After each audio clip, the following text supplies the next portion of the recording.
Does God exist, क्या ईश्वर का अस्तित्व है? ये डिबेट जो दिल्ली में हुई थी इसको समझने का प्रयास कर रहे हैं। और उस डिबेट में जो टर्म्स या कंसेप्ट्स यूज किए गए थे, infinite regress of causes, contingent और नेसेसरी बीइंग, ये 3 टर्म्स उसमें यूज किए गए थे जो कि कुछ फिलोसफर्स ने यूज किए थे, जिसमें एबिसीना या थॉमस एक्विनास या लेविनास जैसे फिलोसफर्स हैं जिन्होंने इन टर्म्स का यूज किया था। इन टर्म्स के द्वारा, इन कंसेप्ट्स के द्वारा उन्होंने यूनिवर्स को या ब्रह्मांड को समझने का प्रयास किया और उसके आधार पर गॉड की अवधारणा को सिद्ध करने की या स्थापित करने की कोशिश की। ये जो टर्म्स हैं उन्होंने यूनिवर्स को या ब्रह्मांड को देख करके उसमें से कुछ कंक्लूजन्स निकाले और उस आधार पर एक गॉड की या सत्य की या ट्रुथ की अवधारणा उन्होंने पेश की। इन टर्म्स के आधार पर यह है कि इस दुनिया की सारी चीजें, सारी इकाइयां एक दूसरे पर निर्भर है। एक दूसरे से ही उनका अस्तित्व, पहली इकाई का अस्तित्व दूसरी इकाई से है। अगर पहली इकाई ना हो तो दूसरी इकाई संभव नहीं है, एक दूसरे पर डिपेंडेंट है। और ये डिपेंडेंसी की चेन अनलिमिटेड तक जा रही है। हर चीज, हर इकाई इस ब्रह्मांड में एक से दूसरे पर निर्भर है, उससे वो निकल के आ रही है, उसके अपने अस्तित्व के लिए उस पर आधारित है, उस पर निर्भर है। और ये चेन, ये श्रृंखला इनफाइनाइट तक जा रही है, असीमित है। तो इसको कह रहे हैं वो कि ये सारी जो दुनिया की चीजें वो कंटिंजेंट है और ये सब एक दूसरे पर निर्भर है, हर चीज, हर इकाई। तो अंत तक ये नहीं जा सकती। इसको वो उन्होंने ये भी कहा कि ये रिग्रेस ऑफ कॉजेज है, ये इनफाइनाइट रिग्रेस ऑफ कॉजेज है। जो कारण और कार्य की श्रृंखला है वो ये असीमित रूप से वो आगे बढ़ रही है। तो कहीं ना कहीं उसको रुकना होगा। और जहां ये श्रृंखला रुकेगी, जहां ये श्रृंखला का एंड होगा, टूटेगी, वहां नेसेसरी बीइंग होगी, वही गॉड होगा, वही सत्य होगा। तो उनका जो कहने का जो कंसेप्ट है वो ये है कि सारी दुनिया की जो इकाइयां हैं, वस्तुएं हैं, चीजें हैं, जो कुछ भी हम देख रहे हैं वो एक दूसरे पर निर्भर है, परस्पर निर्भर है। और ये निर्भरता की चेन जहाँ खत्म होती है, जिससे सारी चीजें निकल के आ रही हैं, वो गॉड है। तो ये उन्होंने कंसेप्ट दिया जिसका यूज इस डिबेट में किया गया। जो मेडिवल टाइम पे, जैसे कि मैंने बताया कि थॉमस एक्विनास, एबिसीना और लेविनास जैसे फिलोसफर्स या और भी कई लोगों ने इसको मान्यता दी। अब हम देखते हैं कि इन्होंने यूनिवर्स के बारे में इन सिद्धांतों के द्वारा अपनी स्ट्रक्चर और नेचर जो यूनिवर्स का है उसके बारे में बात करने की कोशिश की है। लेकिन जो हाल की रिसर्च है, ये यूनिवर्स है वो जियोग्राफिकल और जो नेचर है वो बायोलॉजिकल चीज है। इसके बारे में जानकारी इकट्ठी की जा रही है, इसकी एविडेंस इकट्ठी की जा रही है। और उन्हीं एविडेंस, जियोग्राफिकल और बायोलॉजिकल एविडेंस के आधार पर इस नेचर और यूनिवर्स के बारे में जो तथ्य हमारे सामने आ रहे हैं वो ये है कि यूनिवर्स 13.8 बिलियन ईयर्स से है। ये ब्रह्मांड का जो अस्तित्व है वो 13.8 बिलियन ईयर्स से है। और लगभग 3.5 मिलियन ईयर्स इंसान को इस रूप में होने में आए, ऐसे भी तथ्य सामने आ रहे हैं। और 3 लाख साल पहले तक कोई भी प्राणी इस पृथ्वी पर 2 पैर से चलता हुआ नहीं पाया गया। 2 पैर से चलने वाले प्राणी इस पृथ्वी पर अस्तित्व में है। और ऐसा भी तथ्य सामने आया है कि 75,000 साल पहले या 70,000 साल पहले कॉग्निटिव रेवोल्यूशन हुआ, जिसमें कि जो हम ह्यूमन बीइंग्स है, जो होमो सेपियंस है, जो इंसान है, उन्हें सोचने की, समझने की, याद रखने की, कल्पना करने की शक्ति आई। ये क्षमता हमें 70 से 75,000 साल पहले कॉग्निटिव रेवोल्यूशन जिसे कहते हैं वहां से आई। और कुछ साल पहले 10,000 या 4,000 या कुछ अलग अलग समय कहते लोग ये लिखने की, इंसान ने भाषा की खोज की।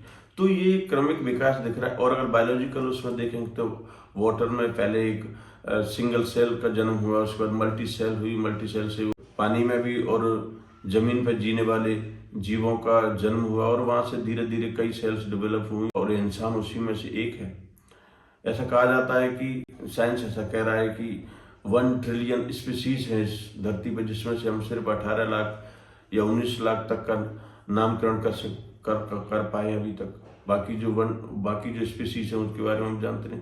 तो इतना वास्ट है ये यूनिवर्स, इसके बारे में नई नई खोजें सामने आ रही हैं और ये एक्सपेंड होता चला जा रहा है। जब से ये वन शुरू हुआ है तब से हर सेकंड ये बहुत ही तेजी से एक्सपेंड होता चला जा रहा है, कोई फिक्स चीज नहीं है। इसके अलावा ये तो इसके स्ट्रक्चर के बारे में हुई, जो हमें ज्योग्राफी से, बायोलॉजी से या अन्य जो सब्जेक्ट्स हैं, स्ट्रीम है, उनसे इसके बारे में जानकारी मिल रही है। तो इसको लॉजिकल रीजनिंग के आधार पर इसके बारे में कल्पना करने की आवश्यकता नहीं, क्योंकि ये तो एम्पेरिकल एविडेंस है जिनसे हमें ये समझ में आ रहा है कि ये यूनिवर्स कैसे बना होगा या कैसे होगा। बिग बैंग की थ्योरी, जिसमें हॉटस्पॉट से ये बिग बैंग के द्वारा ये पूरे यूनिवर्स का निर्माण हुआ होगा, और अभी क्वांटम फिजिक्स भी आ गई जिसमें कि कहा जा रहा है कि क्वांटा फ्लक्चुएशन से भी इस ब्रह्मांड का निर्माण हो सकता है। क्वांटा का एक उसमें लीनियर उसमें गति कर रहा हो और उसका फ्लक्चुएशन होने की वजह से भी इस ब्रह्मांड का निर्माण हो सकता है। और इस क्वांटम फिजिक्स के जो इंटेंजलमेंट प्रिंसिपल्स आए हैं, जिसमें कि एक चीज कहीं दूसरी चीज से जुड़ी होगी, एक ही साथ वो दोनों मूवमेंट एक साथ में करते हैं। तो उस आधार पर यह भी कहा जा रहा है कि हम एक यूनिवर्स नहीं बल्कि बबल ऑफ यूनिवर्स, उसमें से हमारा एक यूनिवर्स हो। तो ये सारी खोज है क्वांटम फिजिक्स से, और उससे सारी चीजें हमें सामने आ रही हैं जो हमारे यूनिवर्स के स्ट्रक्चर के बारे में। यूनिवर्स का एक और वर्ड होता है कॉस्मोस। कॉस्मोस का अर्थ होता है ऑर्डर, इसका अपोजिट होता है कैओस। तो जो यूनिवर्स है वो ऑर्डर में है। तो जब कोई चीज ऑर्डर में होती है तो उसको किसी भी चीज को चलाने की या किसी फोर्स की जरूरत नहीं, क्योंकि वो ऑर्डर में अपने आप कार्य करती है, ऑर्डर में कार्य कर रही है। तो उसको किसी फोर्स की या बाय फोर्स की या किसी चलाने वाले की आवश्यकता नहीं है। ये सारी चीजें यूनिवर्स के बारे में हमें पता चली हैं। अब ये फिजिकल चीजें, फिजिकल और नेचुरल चीजें, इन्हीं चीजों के आधार पर इन फिलोसफर्स ने जो वर्ड्स दिए हैं, सुपर नेचुरल या नॉन फिजिकल या मेटाफिजिकल इकाई, जिसको गॉड या ट्रुथ कहा है उन्होंने, उसकी व्याख्या की है। यानी कि ये ज्ञात है जो हम देख रहे हैं, फिजिकल है, मैटर है लगभग, उससे उन्होंने अज्ञात की व्याख्या की है और उसके बारे में ये तमाम अवधारणा उन्होंने दी है। तो सबसे पहले हमें ये समझना होगा कि आखिर ये अवधारणा उन्होंने दी क्यों। तो देने से पहले हमें ये समझना जो लॉजिकल रीजनिंग के आधार पर अवधारणा है, क्योंकि ये गॉड ने तो उन्होंने बताया नहीं कि मैंने ये इस तरह से यूनिवर्स शुरू किया था और इससे पहले कुछ नहीं था, फिर ये यूनिवर्स शुरू किया मैंने। उस समय ये जो थिंकर्स हैं या फिलोसफर्स हैं वो उस समय थे नहीं, जब ये शुरू हुआ तब भी ये नहीं थे, और गॉड ने भी इनको नहीं बताया है। तो इन्होंने अंदाज लगाया, प्रोजेक्शन किया है लॉजिकल रीजनिंग के थ्रू। लॉजिकल रीजनिंग की हम एक पिछले वीडियो में बात कर चुके हैं कि वो विचारों पर आधारित होती है, और विचार पूर्व ज्ञान पर आधारित, पूर्व सूचना पर आधारित होती है, जो कि पूर्व सूचना या पूर्व ज्ञान एक मैटर के बारे में या डेड चीज के बारे में हो सकता है, जीवित चीज के बारे में, या एवर चेंजिंग या एवर डायनेमिक लिविंग थिंग के बारे में नहीं हो सकता है। तो उन्होंने इस टूल्स को या इस सिद्धांत को, फिजिकल चीजों को जान करके उसके आधार पर उन्होंने मेटाफिजिकल चीजों की व्याख्या की है, जिसमें इन्होंने ये सिद्धांत दी हैं कि नेसेसरी बीइंग होगी, क्योंकि ये धरती जो है, जो सारा जो ब्रह्मांड है वो कंटिंजेंट है, एक दूसरे पर निर्भर है। तो एक जो सारी जो निर्भरताएं हैं वो एक जगह जाके एंड हो जाती है, और वो जिस पर निर्भर है वो सेल्फ सफिशिएंट है, वो निर्भर नहीं है किसी पर, वो अपने आप में सफिशिएंट है, अपने नेचर की वजह से वो एग्जिस्टेंस में है, और उसका एग्जिस्टेंस जरूरी है, नहीं तो ये एंड कहाँ, ये चेन का एंड कहाँ होगा। उन्होंने कहा कि ये रिग्रेस कॉजेज हमेशा चलता रहेगा, इसका मतलब एक जगह तो रोकना होगा, तो वो रोकने जहाँ रुकता है वही अल्टीमेट ट्रुथ है, वही गॉड है, ऐसा उन्होंने कहा है। तो और उन्होंने जो भी फिजिकल वर्ल्ड में है कि फिजिकल वर्ल्ड में सब टाइम से चलता है, सब लिमिटेड है और कॉज एंड इफेक्ट पर निर्भर है और इसकी जो नॉलेज है वो सीमित है, सीमितताएं हैं इसके बारे में। तो उन्होंने जो उस सोर्स की बात की जहाँ जाके ये खत्म हो रही है चेन, वो उन्होंने इसके जस्ट अपोजिट किया कि वो इटर्नल है, उसमें टाइम नहीं है और ऑल वाइज है। जैसे बाकी लोग सिर्फ कुछ लोग सीमित वाइज है, वो ऑल वाइज है, वो इमेजरेबल है, उसको नापा नहीं जा सकता, सर्वव्यापी है, सर्वज्ञानी है, सभी तरह से वो सक्षम है। इस तरह की उन्होंने एक प्रोजेक्शन या कल्पना की है। जो फिजिकल वर्ल्ड में लोग हैं या फिजिकल वर्ल्ड है उसके जस्ट अपोजिट। तो ये सारी चीजें जो लॉजिकल उन्होंने रीजनिंग दी है वो माइंड से निकली। तो पहले मैं माइंड को समझ रहा हूँ, माइंड क्या है। माइंड से मेरा यहाँ तात्पर्य है सिर्फ जो जिसको हम दिमाग समझ रहे हैं वो नहीं। माइंड से मतलब हमारा पूरा हार्ट, पूरा नर्वस, हमारे सेंसेस, हमारे थिंकिंग प्रोसेस, ब्रेन, हमारे रिएक्शन की जो प्रोसेसेस हैं वो, सेंसेशंस, इमोशंस, सारा कुछ जो कुछ भी जो अंडर द स्किन है, जो जो हमारे इस एग्जिस्टेंस को चला रहा है या एग्जिस्टेंस में है, जो इकोलॉजी हमारे बॉडी की, उसके अंदर जो सारा कुछ कार्य कर रहा है वो सब माइंड में आ रहा है। उस माइंड की मैं बात कर रहा हूँ यहाँ। तो उस माइंड को समझना होगा कि ये माइंड ने इस तरह से लॉजिकल रीजनिंग क्यों दी है। तो माइंड को जब हम ध्यान से देखेंगे तो इसके जो कार्य करने की क्षमता ये अपोजिट में काम करता है। जैसे कि हम लालची हैं तो ये फैक्ट है, हम हिंसक हैं ये फैक्ट है, हम दुखी हैं ये फैक्ट है। तो ये इसके अपोजिट में कंसेप्ट ढूंढता है, ये फैक्ट है, ये कंसेप्ट ढूंढता है, आइडिया ढूंढता है कि नॉन वायलेंस, अहिंसक या लालची नहीं होना या खुशी, ये इसके कंसेप्ट ढूंढता है। उससे जो फैक्ट है उससे पलायन करके ये कंसेप्ट ढूंढता है। यानी डाइकोटोमी में ये काम करता है, डुअलिटी में काम करता है, ये कॉरिडोर ऑफ डुअलिटी में कार्य करता है। ये हमारे माइंड की नेचर है। ये हम जो फैक्ट है जिससे वो परेशान होता है उसके कंसेप्ट ढूंढ लेता है समय के परिप्रेक्ष्य में कि आगे चल के इस तरह से हमें चेंज होना या इस तरफ जाना, इस तरह ये इसकी कार्य करने चाहिए। और ये ऐसा क्यों करता है? क्योंकि इसको हमेशा सिक्योरिटी चाहिए। हमारा जो माइंड है, माइंड से मतलब पूरा जो हमारा सिस्टम है, जो इंटरनल सिस्टम है, जो हमारा आंतरिक भाग है, उसके बारे में बात कर रहा हूँ। तो उसको सिक्योरिटी चाहिए, सर्टेनिटी चाहिए, उसको निश्चितता चाहिए, श्योरिटी चाहिए, उसको परमानेंसी चाहिए। उसके बिना वो कार्य नहीं कर सकता। तो वो हर चीज़ को सिक्योरिटी में बदलता है, परमानेंसी में बदलता है। जहाँ भी उसको अज्ञात कुछ लगता है उसको ज्ञात में डालता है, जहाँ भी उसको अनिश्चितता लगती है उसको निश्चितता डालता है, जहाँ अस्थिरता लगती है उसको स्थिर करता है।